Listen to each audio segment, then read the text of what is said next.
All right. Alrighty. Hey, you know what's funny? I'm not even ready. Oh, you're not ready? Then why in the hell? No, it's okay. You can keep recording. Oh, okay. Well, this is Phil and Chase Watch Everything, where Philip and myself watch everything.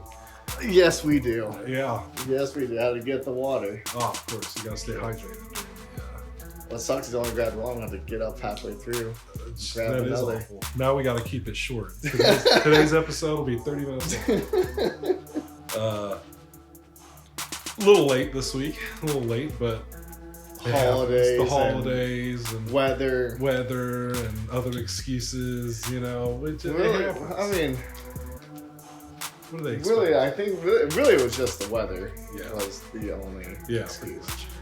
Pretty much. The holidays had nothing to do with anything. We just talking shit, really. Well, I guess holidays is why I can't do it on Sunday. Oh, yeah. Well, we were never going to do it on Sunday. Oh. Well, then, yeah, I was in the clear. So, yeah, weather. Week 8. Or episode 8. Whatever. Episode 8 would be the best way. However you want to view it. I usually do it by episodes because it's easier that way. Yeah. Yeah, I feel like you say week every time. Do I really? Yeah, I do. Well, check the tape. Intern. Run it back. Listen to the last 7 weeks' episodes. And let us get back to us. Yeah. I can't talk. I'm concussed. I'm slightly concussed today. I haven't slept in days. But it's fine. We're going to get through this one today. Yeah, no more excuses. No more excuses. Even if I have an aneurysm halfway through this episode, I want you to finish and upload. You know, if it's going to be difficult to do next week's episode, but is Phil just continues to watch everything. Phil continues to watch everything while also mourning Chase. Learns how to how to edit and upload things. Phil changes as a man. Phil becomes a man. That's while watching movies. Yeah, no, I had a strong week last week, but you know, old Phil, he can't just be outdone. No. He's always got to catch up to me. But I want to say I started my week. Well, I started my week with Bad Boys. I'm pretty sure Bad Boys Ride or Die. Yep. Is the name of it. Even though the world unanimously agrees that the title of the third movie should have been the title of the fourth movie. Bad Boys for Life should have been the fourth one. I'll stand by that. That was poor marketing choice. Like I told you, that's whoever decided just thought they were ending on the trilogy and was probably kicking themselves once they found out about movie number 4. That they might as well have said Bad Boys, the final chapter. Yeah. Right.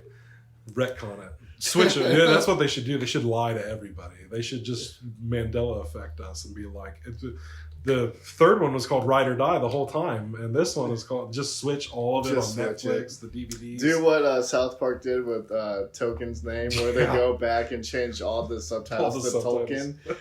Even back all the way to the first season, the whole show, it's Tolkien. There's a few where it slips up and it still comes out Token, but. That's still hilarious that they committed to the joke. Well, you have been a lifelong Bad Boys fan. Oh, I have. You're a big fan of the franchise. Yeah. Second one, just an absolute classic. Me and my cousin watched it and just loved the shit out of it. And you've been Bad Boys for life. And I've been a bad boy since then. Yeah, I've always enjoyed them. I don't know if I ever quite enjoyed them like you did. I don't know, the Michael Bay of it all sometimes gets to be a bit much. Well, I mean, it gets so much for anybody. Yeah. I mean, the second one is 2.5 hours long. Could have been 2. Right. You know what I'm saying? As Michael Bay as it gets, really. That highway chase scene could have been 15 minutes shorter. There's a lot of unnecessary shit. Honestly, in some ways, I feel like it was the lack of Michael Bay that made me like this new one so much. Well, did you not like the third one? I wasn't in that one either. I mean, if I'm being honest with you, I hardly remember the third one. Wow. Not.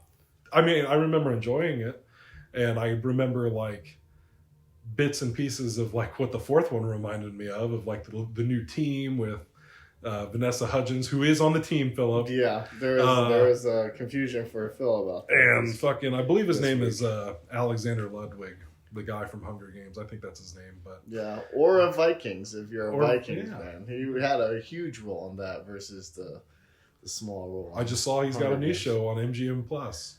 I didn't know people fuck with MGM Plus like that. I didn't either. So if you do, Earth Abides, go check it out. I'm not gonna watch it, but unless I find someone unless somebody's like it's worth it, then I'd be like, okay, maybe give me your account. Get the DVD. Someone from the gives library. Me MGM Plus, and then I'll watch 7-day free trial. Wait, really? I'd watch it for a 7-day free trial. But yeah, I don't know, because then I guess the other big part of the third movie was like the whole Will Smith's son, which was like a big part in the fourth one. Yeah. So all in all, though, I mean, I feel like it's safe to say that this was my favorite one of the bunch. But I do feel like I would need to actually sit down and rewatch all of them to like justifiably say that. Yeah. I mean, I'm just going to have to, the second one is just always going to be near and dear to me. It's locked in for you. Yeah. It's solidified. Yeah. Ain't nothing going to change that. Yeah. No. Martin Lawrence getting high on that ecstasy pill, one in the morgue. Oh. Just hilarious. Oh my god. Oh. Yeah. It's been I almost went back and rewatched Bad Boys 2 after watching it. Just like, man. You introduce Reggie again. I almost dropped the 40 bones just to buy the 4-movie collection. Yeah, until they come up with a fifth one. Well, then I'll just buy the fifth one. I don't need the collection no more. Yeah, I guess it'd still be a collection, right? So, but no, I enjoyed Martin Lawrence's little journey he takes with his near-death experience and all that shit. How he can't die. Did you watch through the credits? I don't remember if it was like all the way at the end of the credits, but they bring back the whole thing with like how Will Smith was his donkey or whatever. Yeah. You're a stubborn ass. Yeah. You're still a stubborn ass.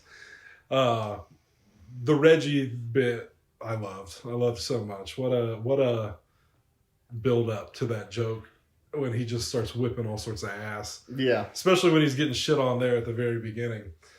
You need to deploy. You need to get a job. I'm a Marine. But no, I mean, I enjoyed it. I thought it was a fun movie. Try as they might. They tried to get rid of Will Smith, but you can't keep a good man Martin down. Lawrence said, "I got your back, bud. We'll do another Bad Boys. Bad Boys ride for or life. Bad Boys ride or die. Bad Boys. That's not a Reba song. It's on our mixtape. It was such a weak joke. It was, but the thing is though, that joke was in the trailers, and I always thought it was a stupid joke, but I laughed so much harder in the movie than I did. There was something about Martin Lawrence wearing the purebred white boy hoodie when he's like, "Why we're stealing his shit just because we're black?" Hilarious. Look at your shirt. But I enjoyed it. Fun time. I enjoyed the story. It was a fun time. And that's all I have. And then that was Bad Boys. And that was I love how they always bring back the captain. I'll say that. Yeah, even in death. Even in death, he still finds a way to make an appearance, pulling a Jamie Kennedy in fucking the Scream movies. Right. Then after that, I believe I watched a documentary on Netflix called Buy Now, The Shopping Conspiracy. Which I did not watch. Which you did not watch. But we did talk about it. We did talk about it. Because it made me feel things. It made me feel a lot of things. Upset, mostly. Just synonyms for upset. Angry, sad. Fired up. I think you texted me and said, I'm fired up. This got me fired up right now. Yeah, I got my blood boiling. It did, though. Like, it's just upsetting to see, and I feel like ironically enough, like I feel like Netflix always pumps out these documentaries that are really like, y'all need to listen to this shit, but people just like don't brush it off. They're just like, oh, I saw this documentary on Netflix, but they don't actually like take into account like what they're learning, because they also had a great documentary a few years back called The Social Dilemma about social media. And like they interviewed people who were like, oh, like how like it can cause like depression and stuff, all sorts of shit. Like how it's basically just destroying ourselves as a society. And by now is kind of like a similar concept. I will say, like I told you, I did not like the packaging of this documentary. I don't like the way the message was delivered, because I do feel like it was. I feel like if you were a certain person watching this movie, you'd be lost as fuck. You'd just be like, are you telling me to buy things or to not buy things? I'm confused, because the whole wraparound like framework of the documentary is this AI voice that's like telling you how to succeed as a corporate business person, and like breaking it down into sections. So it's like sell more, lie more, waste more, etc., etc. Right. And the whole time it's promising that if you stick around till the end, there's going to be a special surprise. And I kind of knew where that was going. And by the time spoilers, by the time it gets to the end, the AI informs you that there was no surprise. And I'm like, ooh, so shocked. I knew there wasn't going to be a surprise. Why would they lie to you like that? Because you got to lie more to sell more shit. You know, and they sold you on watching the rest of this documentary for the surprise. But that aside, I mean, all of the interviews with like the people from the corporate world that like really like had a hand in a lot of this stuff, like they just don't feel good about it, and they do want to make a change. And the guy who worked for Adidas for a long time, he said that, you know, he doesn't think it's fair to keep putting the solution on the consumers. Like it's not the consumer's responsibility. Like it's on these corporations that are just making, and like, I mean, I don't know. It's just sickening. I mean, at the same time, it is kind of like both parties are at fault. Like it shouldn't necessarily be on the consumers to stop corporations from doing what they're doing, but they also shouldn't enable them to keep 100%. doing. You know, like yeah. I mean, consumers shouldn't have to keep buying $500 pairs of Jordans, but they do. Yeah. So, and that's the whole thing. Is like, I don't know. I feel like that's part of what just made my blood boil. I'm like, God, we are just a society of sheeple. Like we are just nothing but fucking sheep. We just fall right into line with this shit, and we don't even think twice about like what it's doing to our world and how we're literally just fucking killing ourselves. Just leading cattle to the slaughter. Pretty much. Thanks, Apple. You know, people be bitching at Disney, but Disney ain't making. I mean, yeah, they are making some products, but like for the most part, like entertainment, you can put out, you know, digitally. Like they don't have to put the entertainment in a fucking landfill. You know what I mean? Like, yeah, like, that is true. Apple be making products that you intentionally like cannot fix. Yeah, just so that you have to keep getting new shit. It's not like you watch, and they have no way to dispose of any of it. Right. It's not like you can only watch WandaVision for 2 years and then you can never watch WandaVision. Right, because it's in a landfill somewhere. Yeah. It's been completely erased from the web. Yeah. And it's just, I don't know. It just was disgusting. I'm just like, we live in a dystopia world already. I'm like, that's what I feel like, honestly. I know we're going to get into the Mad Max movies here in a bit, but I just feel like there was like a weird theme this week of that kind of thing, where it was like just the us leading ourselves to our own demise. And yeah, I almost kind of did a little timeline into the post-apocalyptic Mad Max world, where like, you know, I watch By Now, where this is us. This is the real world. This is happening. This is real time. Actually happening. This is what is happening to us as human beings, to our Earth. And then I did briefly watch that second SpongeBob movie with my son this week, and funnily enough, they do a whole Mad Max bit for a long time in that movie. That's fun. And I totally forgot about that, because Antonio Banderas steals the fucking Krabby Patty formula, and Bikini Bottom just falls out, and so they're all wearing fucking leather and like it's just on their Mad Max shit like instantly.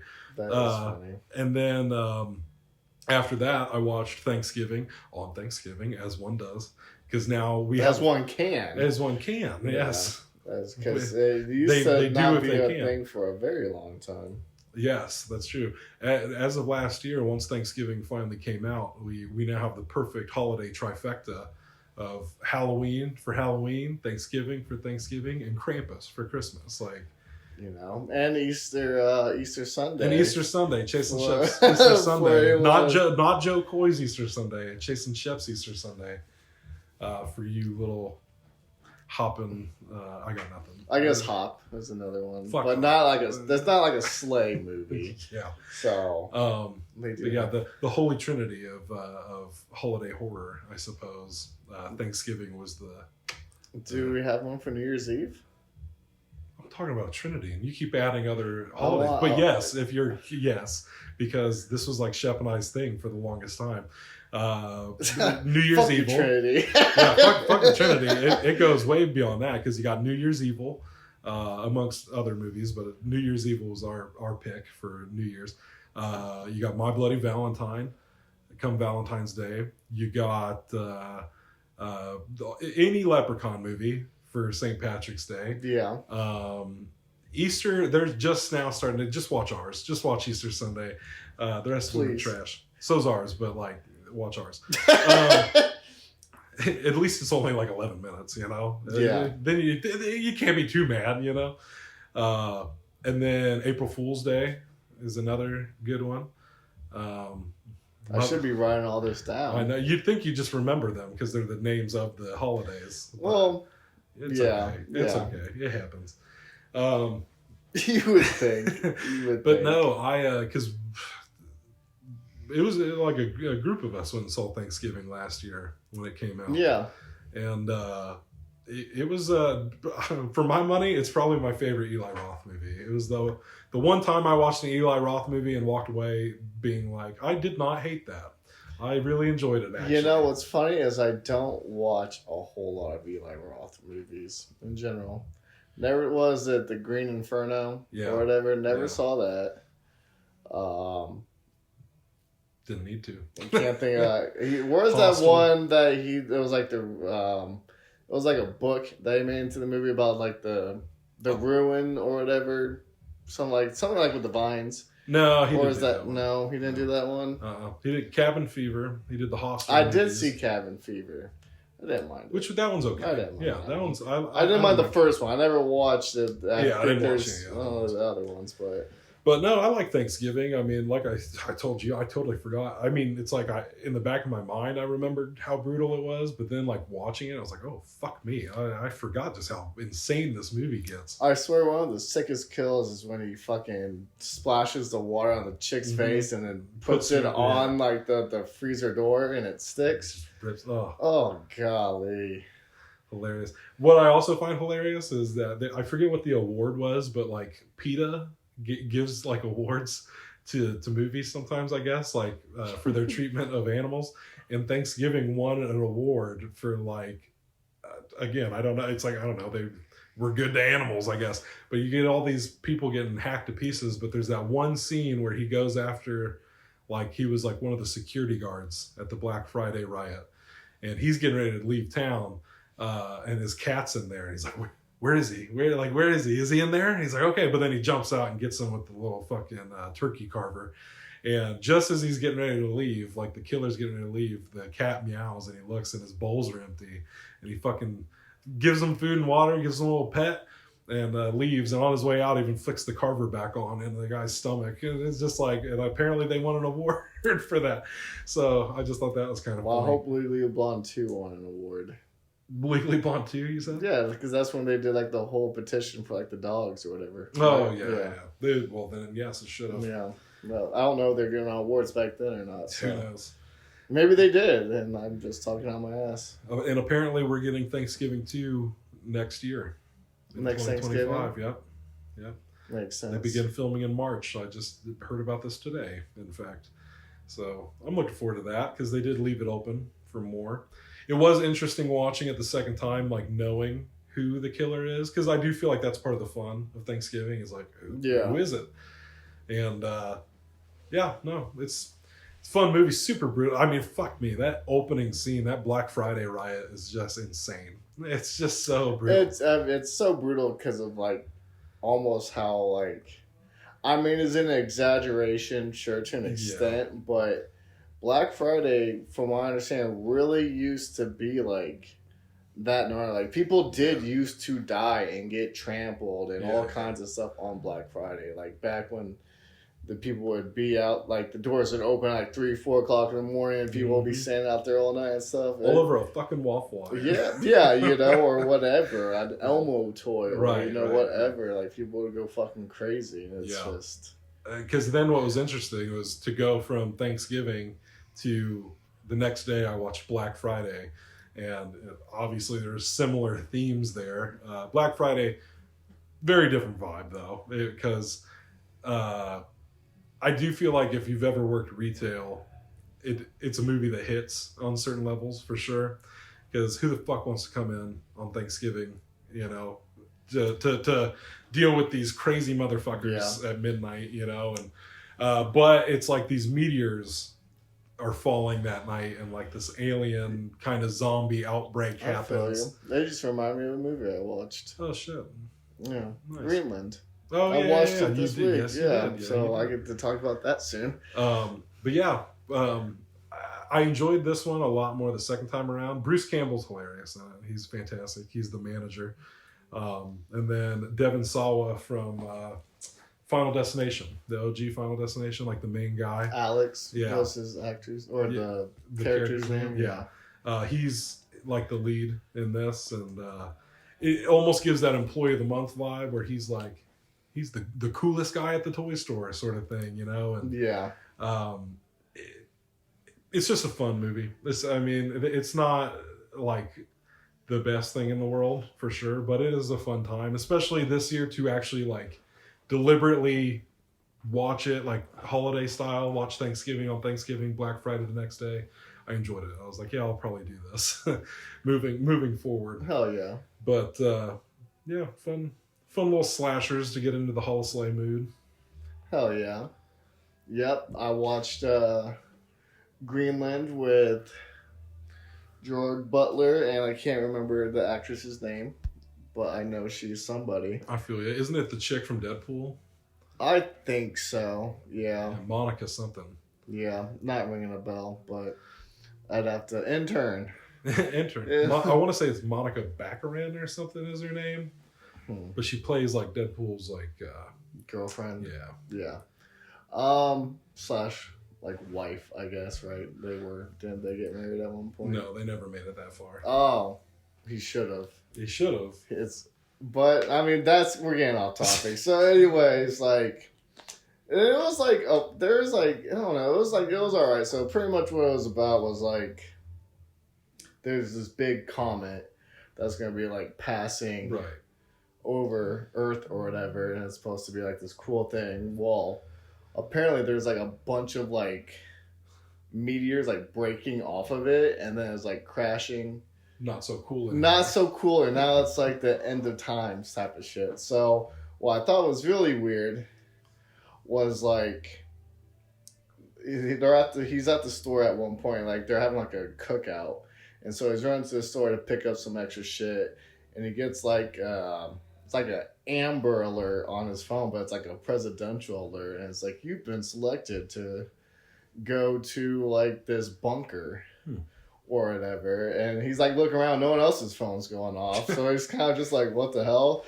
Didn't really know what to think of it. So like they're going back home, and like what I really thought was weird about it, like I don't understand how the fuck this works, but like at one point, so he's like, I don't really know, and then he gets like another call, but like when he got the call the first time, like it popped up on his TV as well, right? So like what is he, a spy kid? What? No, he's like an architect. He like he like creates buildings and stuff like that. So him and his wife, I guess backstory, are having like marital problems. Like they're kind of like in a separation phase. Yeah. So it's awkward, and they have a kid and stuff, and so like they're like trying to work things out or whatever, and so they get back, and he gets back or whatever, and like so they have like all their neighbors and friends over, and then he gets another alert, and like it pops up on the screen again, like you've been selected to go to this bunker, and then like you see on the news they're like Yeah, like a lot more of them. Like one was supposed to touch down near Tampa. It was supposed to hit in the ocean or whatever. And then it's like he goes out, like something happened. He goes outside, and like a shockwave comes and like knocks him on his ass. And so apparently, one like hit Tampa, and it was cool because like it showed like the footage of just like the whole town just burning up. Essentially, it's kind of like an atomic blast in a sense. And so then they're like, "Oh shit." Like, this is crazy. So it's like, maybe we should go to this bunker. And so, like, they're trying to get there.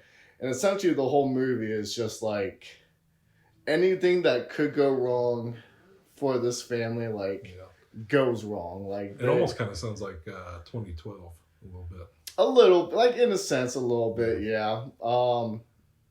And so, it was decent. Like, it had, like, the ending was fine and stuff like that. It was a pretty decent watch, but it wasn't like a must see. It wasn't like the best fucking end of the world movie I've ever seen by any means, but it was decent. I enjoyed it. I've had a lot of people. I'd say it'd at least be worth the watch, but I wouldn't be like, you gotta go home right now and watch Greenland. So I feel you.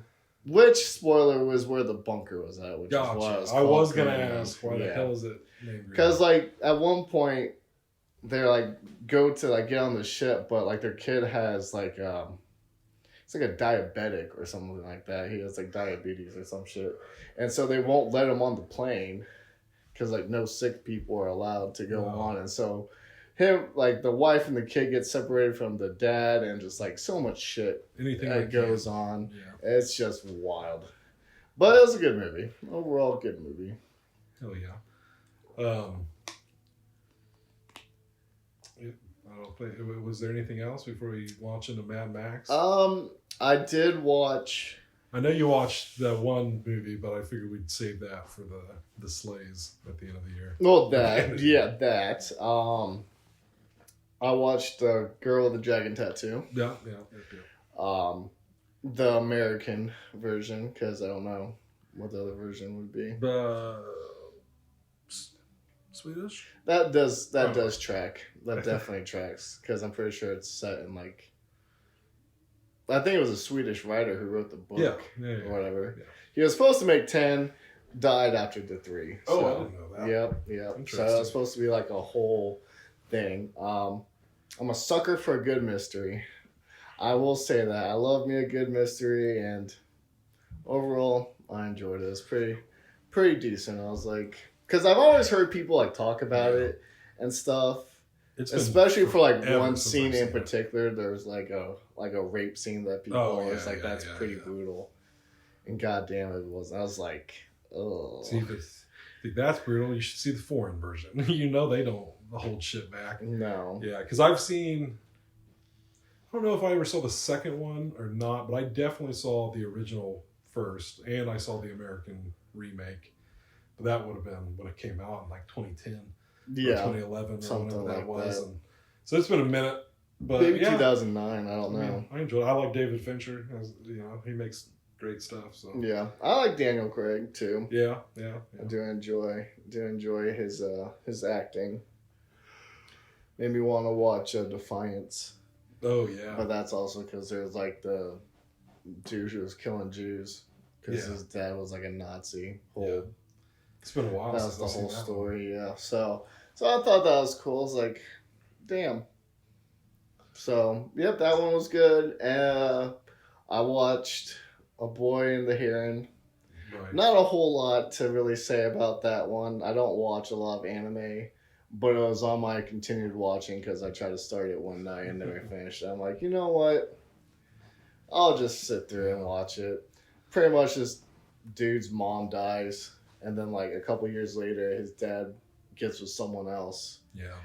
Who's like pregnant. And so like, oh, it's so weird. Like it's like something like takes her away to like this different world or whatever. And so the kids pretty much trying to get her back and dealing with the loss of his mom and moving forward and all that kind of stuff. So, I mean, it was decent. From what I understand, because I meant to watch it last year around Oscar season, because I think it won Best Animated Feature last year. If not, it definitely got nominated. It definitely got pretty far. But I think it was supposed to be like kind of semi-autobiographical for the guy who made it. Other than the fantastical elements, obviously. Yeah. But I figured it had more to do like mourning loss and then learning how to, move forward and love again and all that kind of. I mean, I got kind of like the symbolisms and kind of like what they were going for and stuff like that. But I thought about checking it out. Like, it's hard because like with Studio Ghibli movies, like I appreciate them, but I don't necessarily enjoy watching them. So it's like. I had like a few as a kid, like Kiki's Delivery Service. I'd watch that as a kid, but like I've only seen a handful. I saw Spirited Away like once. Didn't watch that. Yeah. And like I probably need to rewatch it. I was high as a fucking kite when I watched that. You were spirited away. I was spirited away. Like your astral form was watching that movie. I was like, what am I watching? That was around the same time. Just a little side note. Around the same time. I watched Frankenweenie and it had also gotten like super stoned, and I say that because like I fell asleep. I was so stoned I fell asleep watching it, and I remember like waking up in like a fog like near the end of that movie, and I'm just like, it's just a trip, man. Like even just like without being stoned, like when you just take a nap in the middle of the day that you're not anticipating, you wake up kind of like, whoa. Like imagine waking up to some fucking weird Tim Burton stop motion animation, half stoned, being like, what the I'm gonna just go back to sleep. Well, it would have been even crazier is like when you went to sleep, like the movie just like influence your dreams, so now you're just in the Frankenweenie world. Like, what the hell's going on? We're claymation. Yeah, I don't know. Maybe I'll check it out. Maybe I don't. The theater like every year does their like little Studio Ghibli fest. And I always tell myself that I'm gonna check it out one of these years, just because I know a lot of the movies are classics. People really like them. I know a lot of people talked highly about. My neighbor Totoro, Howl's Moving Castle, Spirited Away. Like a lot of these are classics, and people really love them. And real big like blockbusters too, like and like for like the anime movies, like they're really like well known for that and stuff like that. They're basically like the Disney of anime. Yeah, pretty much. But yeah, I might give it a watch. Yeah, it wouldn't be like a waste of time. I wouldn't tell you not to. Always have excellent voice casts. Every single one of those movies. Yeah, they definitely had that. I mean, that's I think part of the reason why I wanted to watch it, just because it was like I remember seeing the trailer. I think in theaters, and it's like, boom, boom, boom, boom, boom. I'm like, good God! I'm like, well, who was in this fucking movie? Well, and I think that's. I felt like I watched something else besides. That one. I guess we can say it. I did watch Dear Santa. We'll just talk about it later. But we got a special Christmas treat at the end of the year, so we'll get into it then. I don't know. I guess let's get into Mad Max. Now it's time to get into into the wasteland. To Mad Max. So we're gonna just. You want to start with the first one and work our way through, or how do you want to do it? I think that'll probably be the best way to do it. I will preface by saying that, like I told you, I've watched them in such a weird order. I watched the first one, then the fourth one, then the fifth one, then jumped back, watched the second one, then the third one. So this week was finally saw the rest of them, because basically 3 of the 5 of them I watched for the first time this week. And it was nice to finally see the full picture of like how it all like kind of has grown over time. Because I will say, like, when I watched it, I watched the 5th one, Furiosa, and then I went back from the first through the 4th. I just went over time. Like I just well then I watched 4th, 5th, and then 1 through 3 as well. But I also watched them all. No, because then I did the same thing you did, where I watched Furiosa, and I'm like, you know what? I'm going to go back and I'm going to watch all these. Yep. So, I did that a couple months ago. I guess probably around probably around October or September. It was like September. I think that was when I was dog sitting for my parents because they were gone. I was like, fuck it. I'll watch these. Yeah, that first one, I think the first time I watched it was actually when you and I were living together back in Champaign, like back in the day. Back like 2014. Yeah. 10 years ago. Yeah. And like, I get it. Like, I get it where some people don't care for it. I don't know. I got a soft spot for it. Good. And we had this conversation, and there's times where, a lot of times when we watch something, we're usually, I feel like, on par with how we feel. And I remember I texted you about the Mad Max movies. And I remember watching the first one, and I'm like, God, I said, I don't like this. And you're like, really? I was like, I do. I'm like, what about it? What about it? if I said really, because I get it. Like, I don't think you said really, but just the fact that you liked it, I guess. You're just shocked by that. You're like, really? You were the one that said it. I will admit, the first time I watched it, I was like, it's like I liked it, but it was not what I expected. This is slow as. It was just a very slow burn, very just long. It's a short movie that felt like it was an hour and a half that felt like 3. Which I get. Because I will say, this time watching it was either my second or third time having seen it. Yeah, nothing happens till like the last 30 minutes. So, I mean, there's the car chase in the beginning. And then a couple people get fucked up along the way. I almost feel like upon repeat viewing, I enjoyed it even more than I did the first time. Like, I feel like it didn't feel as slow to me this time around. Like, I felt like I was more into it. Like, I could feel the pacing a little better. Like, yes, compared to the rest of the series, it's a clunker for sure. It definitely takes its sweet little fucking time doing what it's doing. But yeah, I don't know. I just enjoy. Maybe I guess maybe now that I have the full Mad Max picture, if I ever do decide to in like 10 years to go back and rewatch them all again, because I even said, I wish I would have watched this like 20 years ago. I think I would have been able to appreciate it a lot more. It's like what came out in 79 or some shit like that. So. Yeah. It's just like it was just, different time, man. Like 50 years is like a long time for movies to age sometimes. I do think part of it is like going into it that next time knowing that it's paced the way it is. Like, helped immensely. Oh yeah, going in blind and not knowing anything. Going in especially after coming off of like Fury Road and Furiosa, and that's your like gauge for Mad Max, and not even that, but just like culturally, Mad Max is known to be like this certain thing, like with the leather and like the first movie is not that. We're not there yet because if I'm not mistaken, they said that the end of the world happens like I think.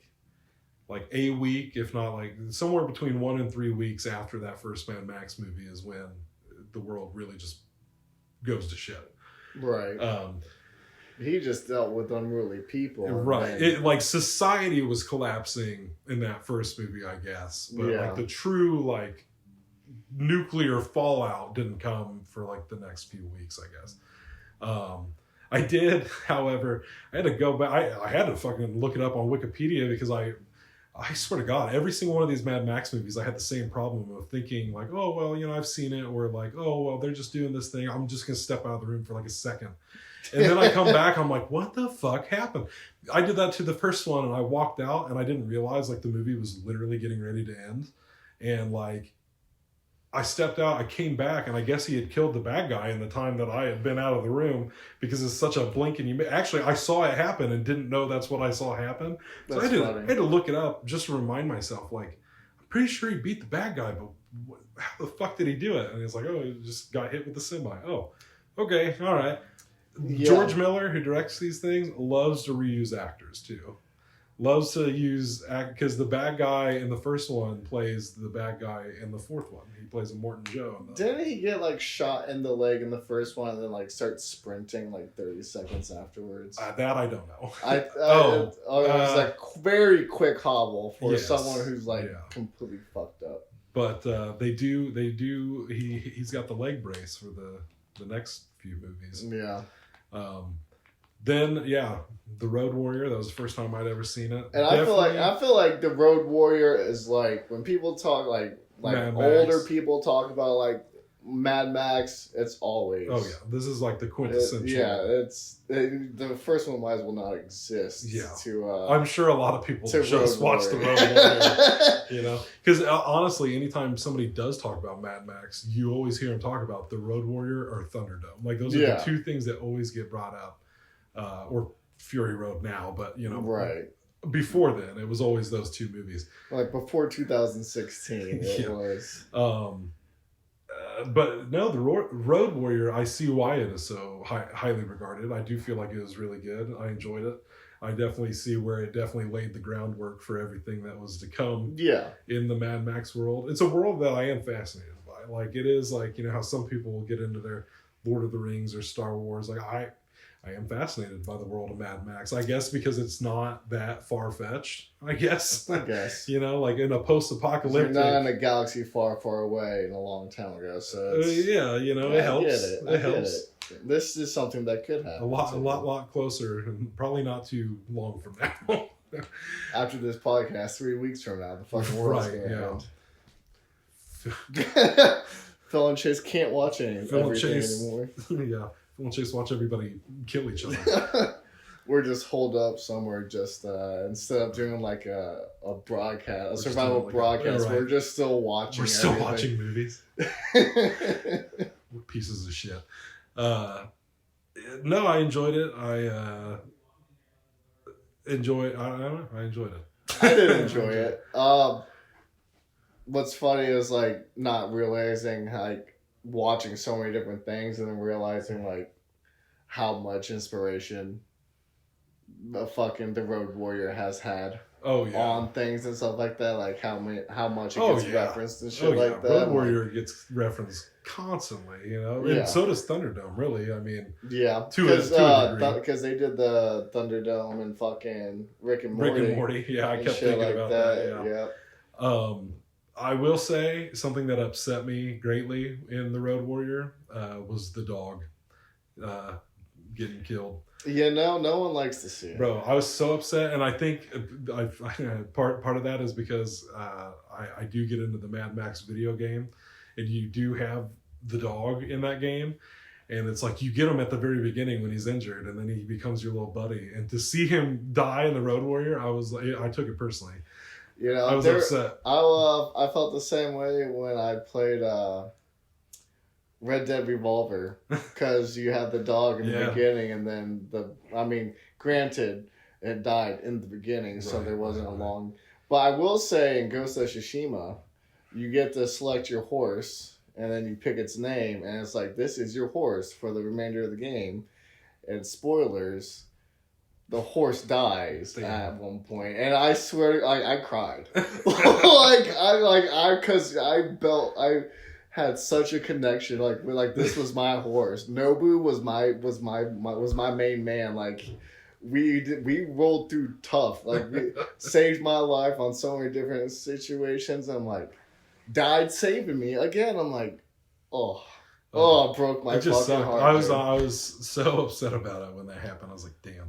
I do like that, you know, what they say about the Mad Max movies, like the continuity of it just being like legends that are being told about this guy, like within the wasteland, like, and I like the way that almost every single one of these movies ends with him just wandering back off all by himself. You know, like at times does it feel a little sad? Like, you know, he kind of like gets left behind, but at the same time, it's who he is. He's the wanderer, you know, he's the road warrior. And I think that part of the world, they definitely establish a lot of that in the Road Warrior of like road war and what that, you know, entails. And no, I really enjoyed that. I loved his relationship with the guy who piloted the helicopter, who was an actor that got recast in Thunderdome in a very similar role, really, because he was also a pilot in Thunderdome as well. Yeah, because he's the one who like helped fly the plane at the end or whatever. Yeah. Right? totally different character, but same actor, which happens again and again in these movies. That's funny. Because there's a character in Fury Road that he's one of the war boys, but the same actor plays Scrotus in Furiosa. And so they do it a lot. George Miller likes who he likes, I guess. But yeah, Thunderdome, because you told me you felt like it was weird. I didn't. Well, I might have said it. I felt like it was weird because I don't know. I guess what I felt like was weird about it. I mean, granted, I do understand that dude just kind of been doing his own fucking thing, and so like when the kids end up saving him or whatever, it's just like it was weird, like how like kind of rude that he was like to this kid, to the kids, like he was just gonna leave one to die at one point. It was like, oh well, you shouldn't have came out here with me, and then it's like, all right, and then goes in like saves him and stuff like that. But like the whole time, it's just like, he's always the reluctant hero. He was just like, I don't really want to be here. Like, thanks, but no thanks. Well, and so that's what threw me about Thunderdome. First of all, the whole time I'm watching this movie, especially in the first part with the Thunderdome, all I heard in my head the whole time was "Welcome to the Thunderdome, bitch!" Like all the time. I was sitting there going, "Master Blaster." The Master Blaster. And I was like, "This is the Master Blaster. This is the Master Blaster. He does my taxes." That was a little fucking. Which honestly, that joke makes so much more sense now. Now I understand why Master Blaster would do. And you know what? And I will say this. Super sad that the fucking blaster was the same dude from the first one. That was said, like the dude's kid or whatever. Like in the first, like the girls, when they're at the cabin towards the end, like her son or whatever is him. Like they recognized each other. Oh, is that what happened? I just that's who that was. Oh, see, well, because you never know. Like I just said, he'd be recasting actors all the time. Plus, I just thought he saw that like it was just like somebody who was, you know. No, it was the same person. I definitely thought it was just because he was mentally challenged. He was just like, oh, I can't just kill this dude. No. You know? No, there was definitely a connection because he technically like saved his life in the first one. Down syndrome is what I was looking for. I was like, what the fuck am I trying to say? I knew that I was Down syndrome. It was, I felt like he saw that he had Down syndrome. He's like, I'm not going to kill this dude with Down syndrome. Like, you know, that's fucked up. Not to Tina Turner. She fucking... Fuck Tina Turner. Fuck Tina Turner. That bitch. Be throwing people into the Thunderdome. You know, you break a deal, you get the wheel. But yeah, they just be like, I feel like Max can't show up anywhere without just like they put him through the ringer first, like to test him out, to test his durability before they let him do anything. He's really quick. He's super fast. That he is. He's very quick. But no, I thought the Thunderdome like part was cool and stuff, but I had no idea the turn that movie took. I had no idea. All I ever knew about Beyond Thunderdome was the Thunderdome part of it. Like, I thought the whole movie was going to take place there. No, you gotta go beyond. And all of a sudden, I guess I didn't take that into account because we certainly did. Because I'm like, now this is like on some Lord of the Flies shit. You know, I'm just like, what? I'm like, where did all these kids come from?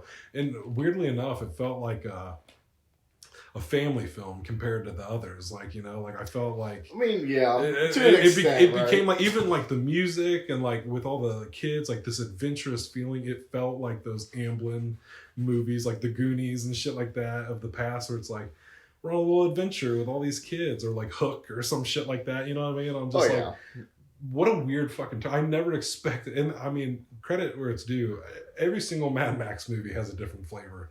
Oh yeah, for sure. Even where there's similarities, you don't watch any Mad Max movie, and it's the same one. It's never the same shit twice. Like if you're always gonna get your car chases and your road war. And you're gonna get your staples. You're gonna there's things that's always gonna happen. Certain ingredients to make a Mad Max. But there's always some flavor, but that threw me, man. I knew nothing about all these kids and that whole, because I thought it was going to be a brief thing, and then it became the rest of the movie. I was like, oh, interesting. I think that's kind of also like what I guess, and kind of like what you're saying too, is like expecting it to be more centered more on Thunderdome, and it's more Thunderdome. beyond it. Yeah, and, And it's just like the first 30 minutes are Thunderdome, and then the rest is just intriguing. I will say one thing that kind of threw me off though is like the ending when they go back to Bartertown and like the kids just start helping them fuck shit up and everything, and they like get the master and all that stuff. My thing is they went in there like this was a plan. But like they all just wandered off into the desert, and he went to find them. Like, and they never were like, "Hey, we're gonna go ransack Bartertown and get this bitch back." Like, you know, we're gonna get our revenge. Like, none of that was ever established. They just got there, and like these kids were just like, "All right, Max, let's fuck shit up," and then they did. and Tina Turner was just like, "Oh, he's back," and then it became like that whole like end chase thing. And gotta love your chase scenes. Of course, that's a staple. That's part of the ingredient. Gotta love. And then if you love chase scenes, boy oh boy, are you gonna love Fury Road? The 2 hour long chase scene. Yeah. It sure was. And then when they get where they're going, they turn around and they go all the way back.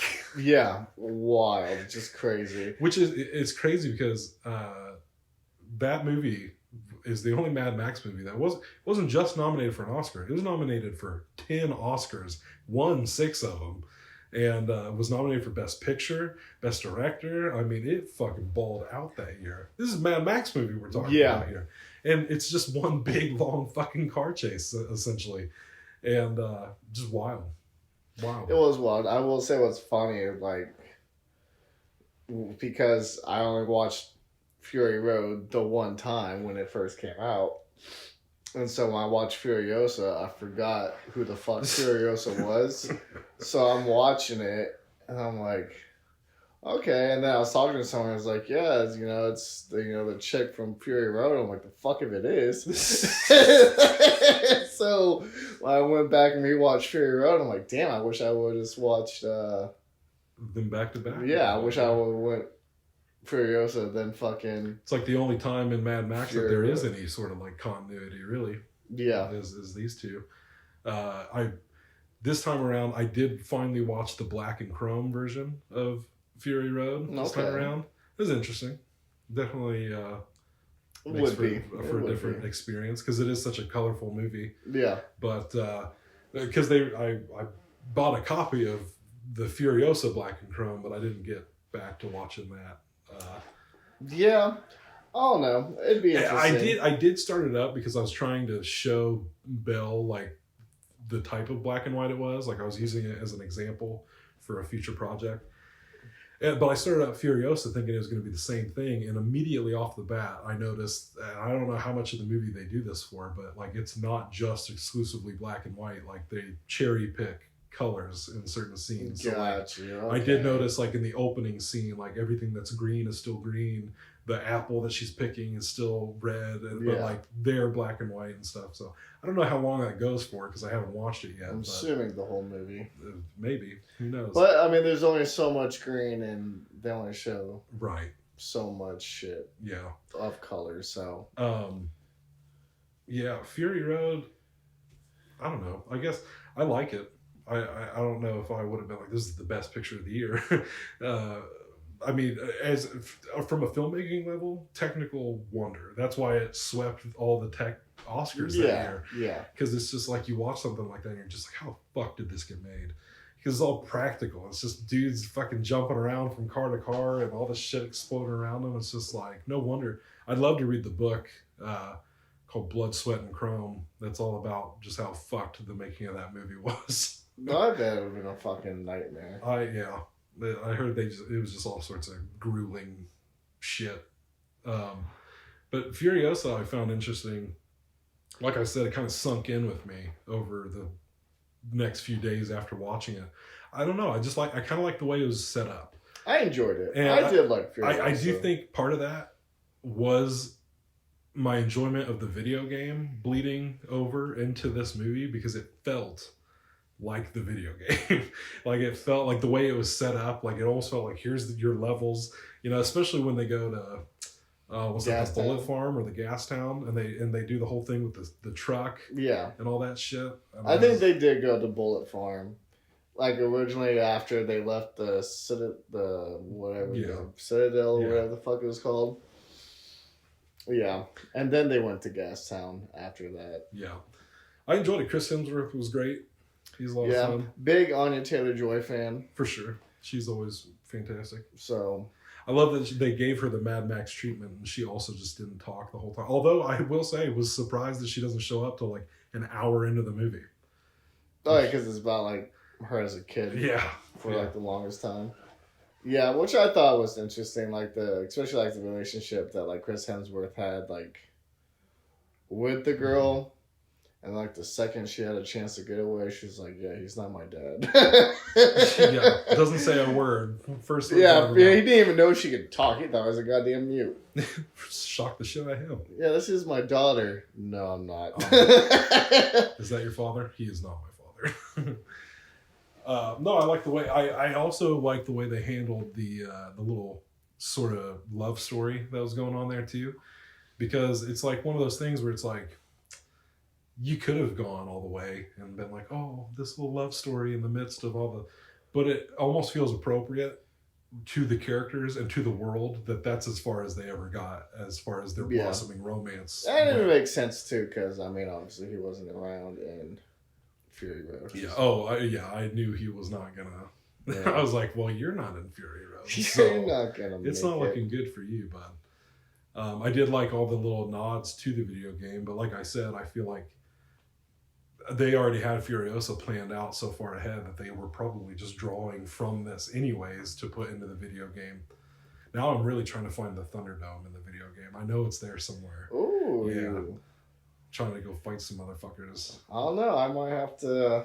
I've never played the game, but I will say this about the game: it's a hard game to just play and play and play. It does get old fast because of the repetitive nature. Yeah. But in a way, I will say this: like compared to other games like that, it just feels like appropriate to the world because like.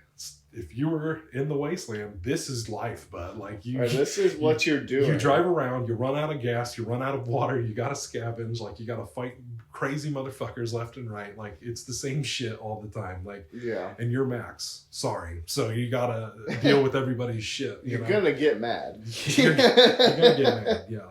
But I do enjoy it. Yeah. It's a fun world.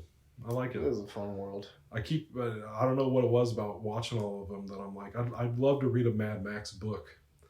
Just because I feel like it's just such a rich, like, obviously George Miller's got this shit figured out to the fucking, right down to the studs, you know? So I'm just like, I'd love to actually, like, just kind of dive into it, you know? Yeah, immerse yourself into the Mad Max world. Because it is cool. I like just the whole thing with the cars and everything. Like, it is cool. Like, fuck Fast and Furious. If I want fuck them. Fast and Furious, more like Fast and Furiosa. Fuck. Ooh, nice. Yeah, because I'm the first one that's ever thought of that. You're the first one to tell it to me, so hey, you might as well be. I ain't gonna accept it. So I'm sure somebody else is. It's gonna be the name of this week's episode, Fast and Furiosa. I considered it. Either that or it's a Mad Max world. Oh, okay. You know, we got options this week, so because it is a Mad Max. Like I said, watching that Buy Now documentary, I'm like, yeah, doesn't look like we're too far off from old Mad Max, are we? It is funny that you did bring up how Anya Taylor-Joy didn't talk. Because I was thinking about that while I was watching. I'm like... But, like, neither did Tom Hardy in Fury Road. He had, like, fucking... He gave thumbs up. So that was, like, his mode of talking. Just pulling on chains and shit. Yeah. For those in podcast land, he shook his chain and pointed at it. I guess this is all audio, so we should describe what's happening. It'd be hard to listen to Fury Road, that's for sure. You're like, what the fuck is going on? It's just been nothing but motors in my ear for fucking 2 hours. Might as well just be a silent film at that point. Because doesn't Furiosa end pretty much like right where Fury Road picks up? Yeah, like with them like taking the honestly, daughters away or whatever the hell it was, right? Watching Fury Road after watching Furiosa, one could debatably say that Fury Road is as much Furiosa's movie as Furiosa. Yeah. Yeah, I mean, it might as well be. It might as well be. I do feel like they spend. Mad Max just shows up. She's already doing something. That's what Max is good for. He just fucking shows up for other people at the right place at the right time. Yeah. For him, it's always the wrong place at the wrong time. He's just like, fuck. Always the reluctant hero. Always just like, oh, well, I guess I'm here, so I might as well help. I can't remember what the fuck their truck was called. It had the name. War rig? There it is. Okay. Yeah. Oh, yeah. I want to name my next car. Oh, well, I think that's it, bud. I think so, unless there's like any movies that I'm missing, which I don't think so. I don't think so. I probably am. I don't think so. I'm sure here by the end of the month we'll have a decent amount of TV shows to talk about. Yeah, because I've been watching Agatha all along. Oh, yep. This week. Agatha, you're catching up on Agatha. Skeleton Crew just started up. I need to catch up on Dune Prophecy. Creature Commando starts tomorrow. I'm pretty hype on that one. Yeah. Have been watching Skeleton Key. I did watch that. I'll wait for Dune Prophecy to end. Yeah, that's kind of where I'm at. It's kind of funny. It's like, I'll let all this shit finish, but like, as soon as you told me that there was like a Star Wars show that just dropped, I'm like, oh, well, I guess I'm getting Disney Plus today. Like, fuck Agatha all along. I'll wait months. But as soon as Star Wars came out with something, on it. I do love that world. I don't know how caught up you are on What If. Are you all the way? Have you seen all of What If? Is there like a third season? Well, season 3 drops at the end of the month. So then yeah, I'm caught up. I watched the first two for sure. It's the final season, so I'm excited to see how this all wraps up. If anything, I'll go back and rewatch I was kind of planning on it. I've been wanting to, but I'm like, I'm going to wait for season 3 to come out. I feel like I've watched all of What If season 2, but I couldn't tell you a single thing from it, so that's not promising. No. Well, I guess until week 9 or episode 9. Episode of the town, how I'm feeling that week, I guess. That'll do it. Alrighty, guys. Peace. Later.